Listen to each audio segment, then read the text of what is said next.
Tonight, two different speakers are going to take us on a journey deep into the heart of America to explore the roots and the breadth of our country's unique attachment to Israel. Our journey starts with a Middle East scholar. In fact, perhaps the foremost scholar on the history of the United States and the Middle East, Michael Oren.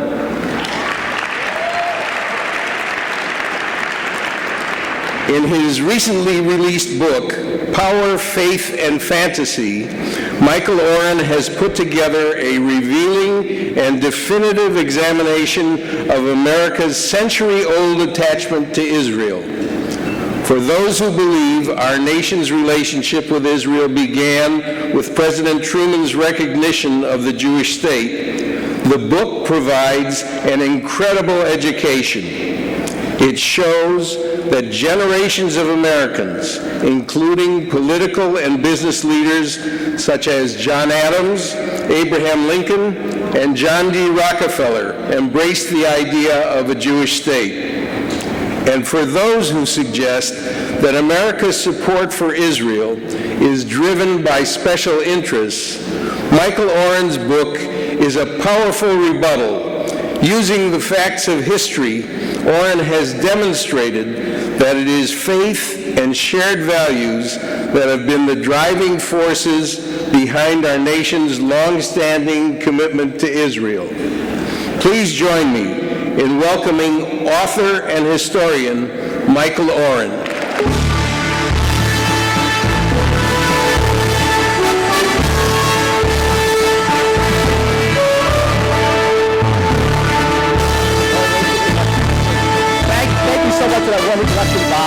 And thank you for assuring me before I got up here, don't be nervous because 1 billion Chinese won't care how I speak tonight. What you don't know is my father is out there somewhere.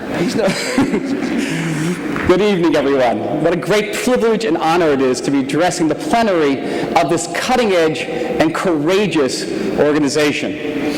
A year ago today, hard to imagine, two of America's preeminent scholars, Stephen Walt of Harvard and John Mearsheimer of the University of Chicago, published an 80-page paper entitled The Israel Lobby.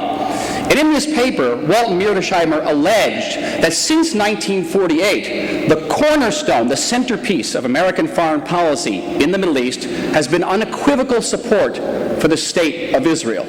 And that the support for State of Israel has led to a great diversion in America's search for its interests in the Middle East. It has led America away from its inherent interest in supporting the regimes of Iran and of Syria, of organizations like Hezbollah and Hamas, which of course bear no inherent animus toward the United States and its people.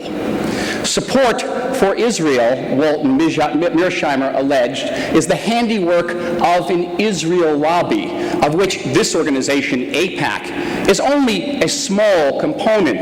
The Israel lobby, in the description of Walt and Mearsheimer, embraces virtually the entire American media, including the Wall Street Journal and the New York Times, all of the research institutes in Washington, from the right-of-center American Enterprise Institute to the Brookings Institute, left of center. The Israel lobby includes virtually all evangelical Christians in this country, almost all Orthodox Jews, any American Jew who has ever had a role in foreign policy making toward the Middle East, irrespective of his or her political affiliation or orientation. Now, 40 pages of this paper are dedicated to footnotes. And I'll tell you, as a scholar, 40 pages is an inordinate amount of footnotes. What is truly extraordinary is that in all of these footnotes, there are many, many references to august works of Middle Eastern scholarship by Noam Chomsky and Norman Finkelstein. But there is not one, and I stress not one reference to a declassified document of American foreign policy. And not far from here, at the United States National Archives, you will find hundreds of thousands of declassified documents that will attest to the true centerpiece of American foreign policy in the Middle East since 1948. And it is not unequivocal support for the State of Israel. It is, of course, oil. But Walt and Mearsheimer's piece overlooked an even more essential source for understanding America's policy toward the Middle East, and that is the opinions of the people of the United States. And if you go to one of the most recent polls taken by the Gallup organization, which is not included in the Israel lobby, according to Walton Mearsheimer, you will see that upwards of 70% of the people of the United States admire the state of Israel and support a continued and robust alliance between Israel and the United States.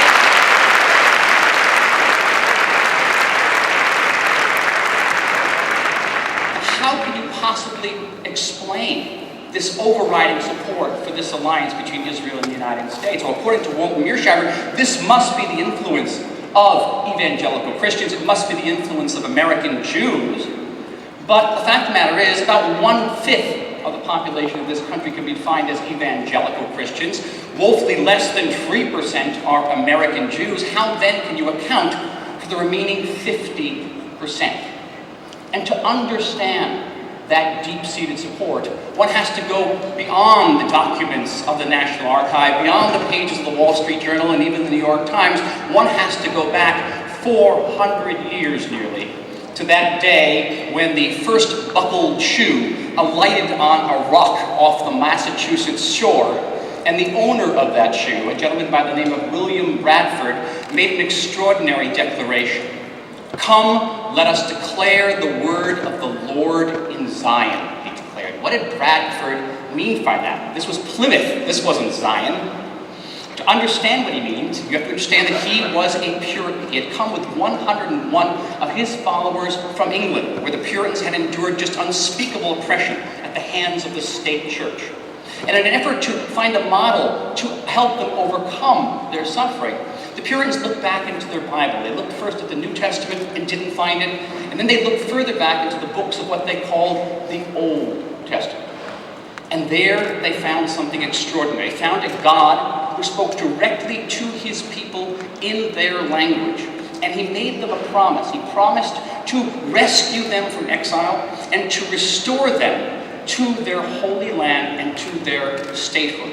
And the Puritans loved this story, and they embraced it. They began to look at themselves as the new Israel, the new Jews. England became the new England, new Egypt. The Atlantic Ocean became the new Sinai Desert. And they escaped bondage in this Egypt, and they crossed that expanse, and they landed in a new world, which was for them the new promised land. And they proceeded to give 1,000 biblical names to their cities and towns. They gave biblical names to their sons and daughters, the Davids and the Isaacs and the Rebeccas and the Sarahs, the Benjamins. They made Hebrew a mandatory language at all of their universities. You know that James Madison was a Hebrew major at Princeton? They put Hebrew in the logo of Yale, Hebrew in the logo of Dartmouth and Columbia. And so deep was the identification of the new Jews with the old Jews of the Old Testament and with the old Promised Land that the conclusion of the American Revolution, when there was a debate over what was to be the great seal of this new nation, one group proposed that the seal show an American eagle clutching 13 arrows in its talons, one for each state. But another important group of American policymakers suggested that the seal should show Moses leading the children of Israel out of bondage and into the Promised Land. And there was a hotly contested vote in Congress. America came this close from having Moses as its national symbol. That seal of Moses leading the children of Israel out of Egypt into the Promised Land was designed by Thomas Jefferson and by Benjamin Franklin. Now, many of these Puritans and their descendants, in feeling that they were the new Jews, they felt a sense of kinship with the old Jews. Essentially, the old Jews were mishpucha. And they felt a strong attachment to the old Promised Land, then known as Palestine, part of the Ottoman Empire. And many of these Puritans and their descendants concluded that as good Christians and as good Americans, it was their duty to help God fulfill his biblical promises to the Jews, to rescue them from exile and restore them to sovereignty in their holy land. Thus was born the notion of restorationism, which became a remarkably prominent idea in late 18th century and 19th century America. Elias Boudinot, the president of the Continental Congress wrote a book in which he predicted that when the Jews returned to their Holy Land, they would make the desert bloom like a rose. 100 years before Ben-Gurion said that. John Adams, the second president of the United States, said that it was his most ardent wish that 100,000 Jewish soldiers, as well disciplined as the French army, that is the French army back then, would march back into Palestine and reclaim it as a Judean kingdom. Perhaps the most extraordinary expression of the restorationist idea appeared in a book published in 1844 called Valley of the Visions. And Valley of the Visions called on the United States government to spearhead an international effort to detach Palestine from the Ottoman Empire and to give it back to the Jews as a state. Valley of the Visions became an antebellum bestseller. It sold about 1 million copies. And the author of that book was the chairman of the Hebrew department of New York University, and his name was Professor George Bush, who was a direct forebear of two later American presidents by the exact same name. Asked in 1863 what he thought of the idea of restoring the Jews to their ancient land, Abraham Lincoln said, the idea of restorationism he recognized was cherished by a great many Americans, and he, Abraham Lincoln, personally hoped to help realize that dream once America restored its unity after the Civil War. For some Americans, though, merely dreaming of the restored Jewish state was insufficient, and starting in the 1830s, groups of American Christians left the United States and moved to Palestine, including a great number of American women, by the way. Clorinda Minor from Philadelphia, Harriet Livermore from here in Washington, D.C. They moved to Palestine, all with the same remarkable goal of teaching the Jews how to farm. These are good Jeffersonian Americans. Jefferson believed that the basis of any viable modern state is an agrarian economy. And these Americans understood that the Jews had been exiled for 2,000 years and had forgotten how to farm. And they felt it was their duty to reacquaint the Jews with agricultural life, so the Jews could then form a modern state. And so these Americans moved and they created agricultural colonies in Palestine. In 1855, Philip Dixon from Groton, Massachusetts, with his wife and twin daughters, moved to an abandoned hillside outside of Jaffa that they christened Mount Hope. And the Dixon daughters married two Lutheran German preachers, also brothers, named Frederick and Johann Gross Steinbeck. And together they sought to teach the Jews how to farm, to make this colony thrive. And they suffered terribly from starvation and depredation, disease. In the December of 1856, the Dixon colony received a rather august visitor in the form of Herman Melville, who had come to Palestine because his previous book, Moby Dick, had sold a mere 3,000 copies. And he was looking for a new source of inspiration for his next novel. And Melville visited this colony, and he was overwhelmed by the depth of these commitment of these American Christians to try to teach the Jews how to farm. And a month after he visited this colony, the Dixon colony was attacked by Arab bandits. And Philip Dixon was knocked mortally on the head. His wife and two daughters were brutally and repeatedly raped.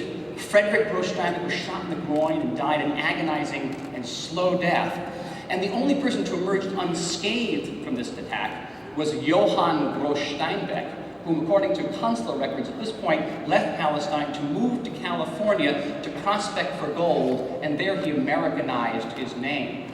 Melville would write about the rape of the Dixon colony in his 24,000-line poem, Clara, but so too would Johann Gross Steinbeck's grandson, who alluded to it in his biblical epic novel, East of Eden. And he alluded it again in his other epic biblical novel, Grapes of Wrath. John Steinbeck's grandfather had lunch with Herman Melville in Palestine in 1856 in a colony dedicated to recreating the Jewish state.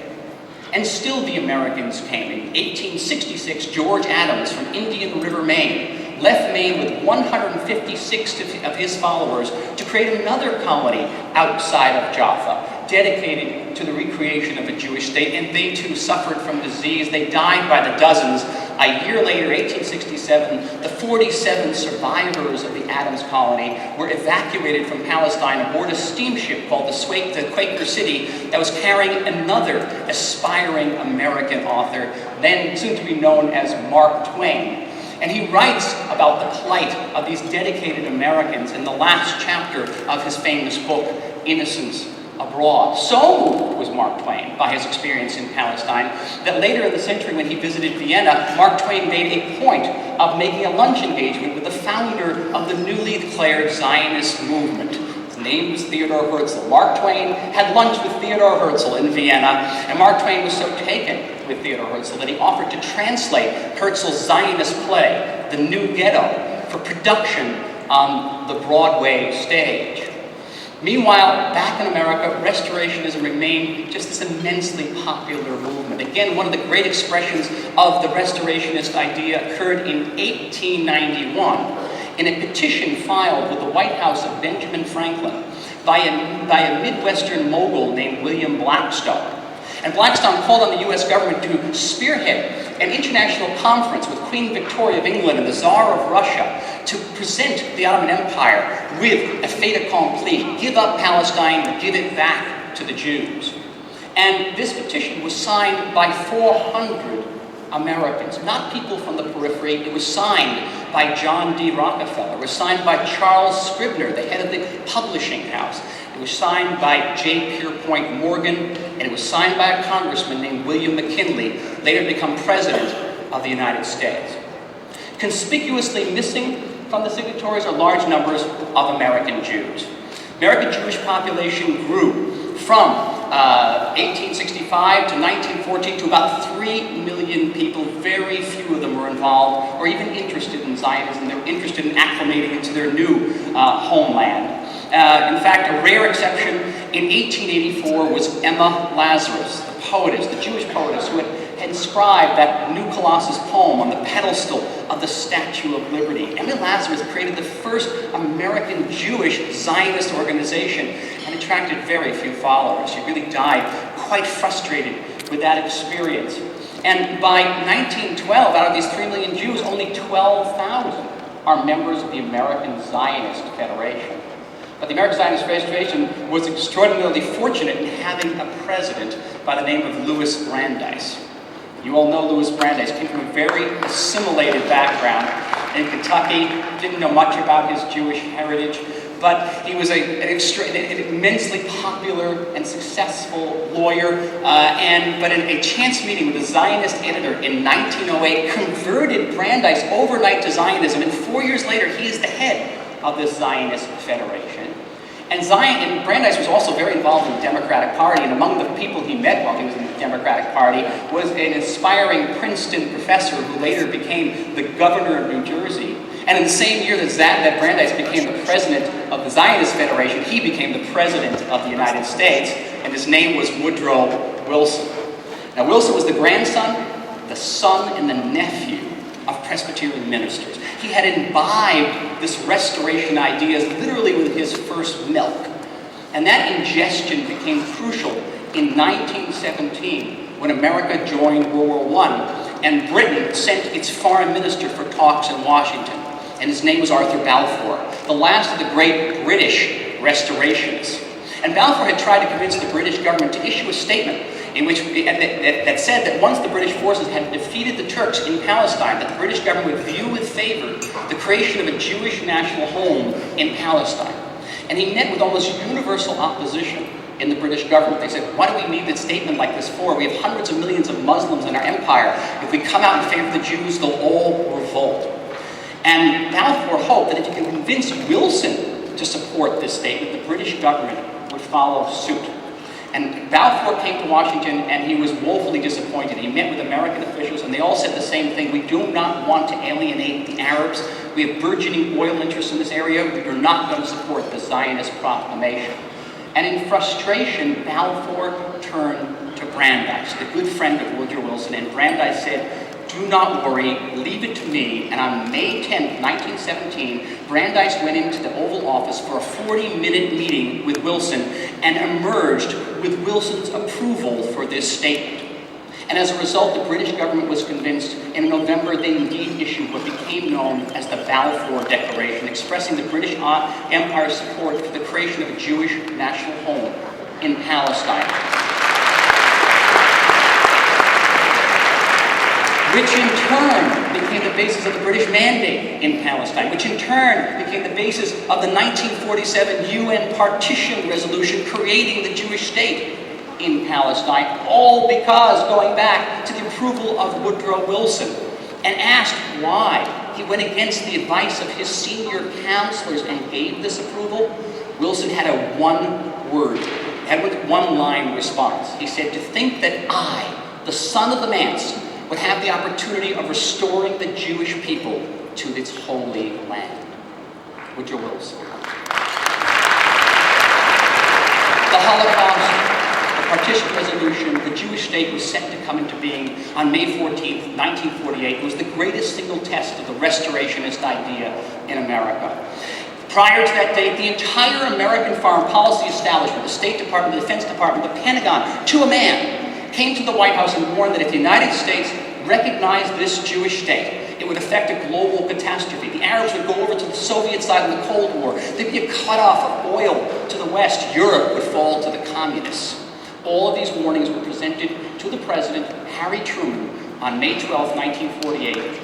The most revered man of his generation, Secretary of State George Marshall, said, "Mr. President, if you recognize this Jewish state, I, George Marshall, will not vote for you in the 1948 presidential elections."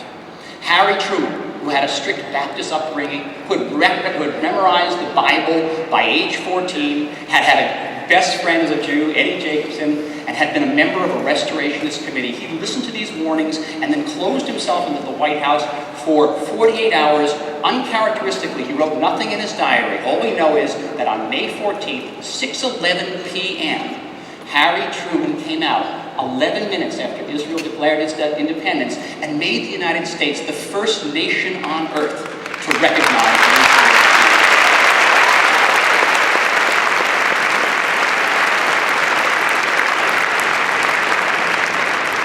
Why would he do this? We don't know. All we know is that several weeks later, he was introduced to a group of visiting American dignitaries as the president who helped create the State of Israel, and Harry Truman got very insulted. He said, "Helped create the State of Israel?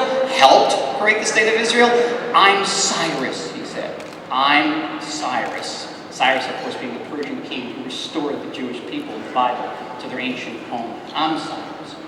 Since 1948, we've had presidents in the White House who have been very warm in their relationships with the State of Israel, some less so. But what has been consistent throughout, as you saw in this film this evening, what has been consistent throughout is the fundamental support for Israel's right to defend itself, and even more basic than that, the right of the Jewish people to have this sovereign state, to maintain and defend it in their ancient and biblical homeland. And we know that faith plays a role in that America, the most faithful nation on earth, more people attend a house of worship in this country than any other modernized state. We know faith plays a role. We know that Lyndon Johnson's grandfather told him that if he ever abandons the State of Israel, the world would come to an end. And we know that Bill Clinton's pastor, who was his surrogate father, told him on his deathbed never to abandon the State of Israel. He made him promise. It was his dying wish. We know, too, that faith is only one component in the American-Israel alliance, that the fact that Israel is a democracy struggling to survive in this profoundly undemocratic environment also plays a paramount role in the affection and admiration which Americans harbor for the State of Israel. Now, all of this means nothing to Walt and Mearsheimer, nothing at all. But alas, Walt Mearsheimer's insidious thesis is not confined even to academia. It is spread throughout the media. Now, a leading American publishing house, Farrar, Straus & Giroux, has offered them a $750,000 contract to adapt their 80-page paper to a full-length book, and is expected to sell 1 million copies, following on the immense success of Jimmy Carter's book, which basically has the same thesis, and which I had the privilege, frankly, of knocking off the New York Times bestseller list last week.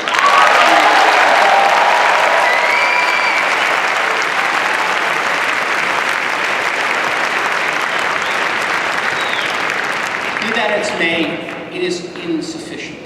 All of us, supporters of this crucial alliance between Israel and the United States, must bind together Jews and non-Jews alike and remind Americans at all times of the words of a John Adams, the words of Abraham Lincoln, of Woodrow Wilson and Harry Truman, to explain to them that this brave organization, AIPAC, is not merely a lobby for Israel. It is first and foremost an advocate for America. And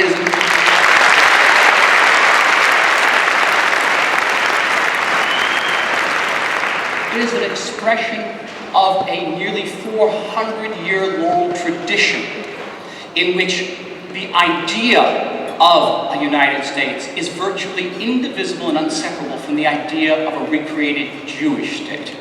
It is the embodiment of a conviction as old as this nation itself that belief in the Jewish state is tantamount to belief in these united